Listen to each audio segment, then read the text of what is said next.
Баршаңызға сәлем достар. Әдеттегідей сіздерге түс жору жайлы видеомызды арнаймыз. Бүгінгі тақырып әйел кісі түсінде жаңбыр көрсе деп аталады.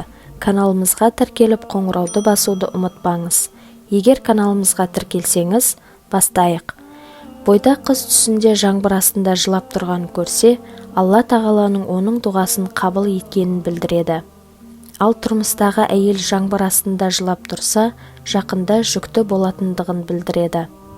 Бойда қыз түсінде жаңбырдың астында су болып қалған көрсе, жасаған күнәлары үшін Аллаға тәубе ету керек екендігін білдіреді. Тұрмыстағы әйел түсінде жаңбыр көрсе, бақытты екендігінің белгісі. Жүкті әйел түсінде жаңбыр көрсе, аман есен босанып, баланың оның өміріне бақыт алып келетіндігін білдіреді. Тұрмыстағы әйел түсінде нөсер жауын көрсе, көптен күткен қонақ келетіндігін білдіреді. Тұрмыстағы әйел жаңбыр суына шомылып жатқандығын көрсе, тәубе еткендігін белгісі.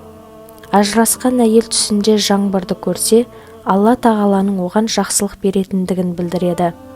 Жүкті әйел түсінде жаңбыр көрсе, ұлды болатындығын білдіруі мүмкін, және ол баланың өте жомарт болатындығын білдіреді. Тұрмыстағы әйел түсінде жаңбыр астында серуендеп жүрсе, басындағы қайғы қасіреттен айырылатындығын білдіреді. Достар, егер осы видеомыз ұнаса, лайк басып комментарий қалдыруға ұмытпаңыз. Сондай-ақ каналға тіркеліп қоңырауды басуға ұмытпаңыздар. Сау болыңыздар.